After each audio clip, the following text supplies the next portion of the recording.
நாட்டில் அண்மையில் ஏற்பட்ட வெள்ளம் காரணமாக 258 குளங்கள் சேதமடைந்துள்ளதாக கமநல சேவைகள் திணைக்களம் தெரிவித்துள்ளது. வெள்ளம் காரணமாக சுமார் 3500 ஏக்கர் வயல்நிலமும் பாதிப்பை எதிர்நோக்கியுள்ளதாக கமநல சேவைகள் திணைக்களத்தின் ஆணையாளர் ஜெனரல் சுனில் வீரசிங்க தெரிவித்துள்ளார். வெள்ளத்தினால் மணலும் அதிகளவில் அள்ளுண்டு சென்றுள்ளதாகவும் திணைக்களத்தின் ஆணையாளர் நாயகம் மேலும் குறிப்பிட்டார். கொழும்பில் இன்று நடைபெறவுள்ள விசேட கூட்டத்தில் இழப்பீடுகள் தொடர்பில் ஆராயப்படும் எனவும் கமநல சேவைகள் திணைக்களத்தின் ஆணையாளர் ஜெனரல் சுனில் வீரசிங்க குறிப்பிட்டார். நாட்டிலும் வானிலை தொடர்பான தகவலுடன் இணைந்து கொள்கின்றார் வளிமண்டலவியல் திணைக்களத்தின் வானிலை அதிகாரி முகமது சாலிஹி.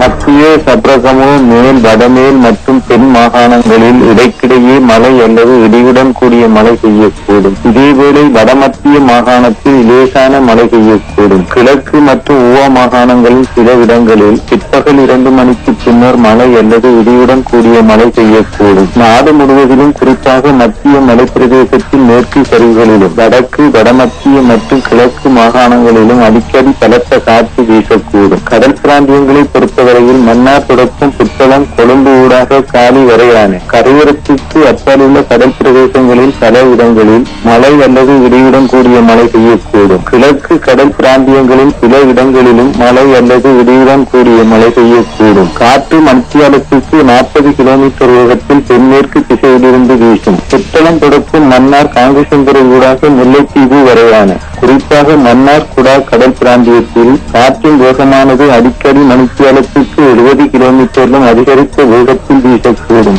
இவ்வாறான சந்தர்ப்பங்களில் குறிப்பிட்ட கடல் பிரதேசங்கள் மிகவும் கொந்தளிப்பாக காணப்படும். இதேவேளை மட்டக்களப்பு தொடக்கம் பட்டுவில் ஊடாக ஹம்மாந்தோட்டை வரையான கடல் பிராந்தியங்களில் காற்றின் வேகமானது அடிக்கடி மணித்தியாலத்திற்கு 60 கிலோமீட்டரிலும் அதிகரித்த வேகத்தில் வீசக்கூடும். இவ்வாறான சந்தர்ப்பங்களில் குறிப்பிட்ட கடல் பிரதேசங்கள் கொந்தளிப்பாக காணப்படும். ஆனால் நாட்டை சூழவுள்ள ஏனைய கடல் பிராந்தியங்களில் காற்றின் வேகமானது அடிக்கடி மணித்தியாலத்திற்கு 50 கிலோமீட்டரிலும் அதிகரித்த வேகத்தில் வீசக்கூடும். இவ்வாறான சந்தர்ப்பங்களில் கடல் பிரதேசங்கள் சற்று கொந்தளிப்பான நிலையில் காணப்படும். ஆகையினால் கடலுக்கு செல்லும் மீனவர்களும் கடல்சார் ஊழியர்களும் மிகவும் அவதானத்துடன் செயற்படுமாறு கேட்டுக் கொள்ளப்படுகின்றனர்.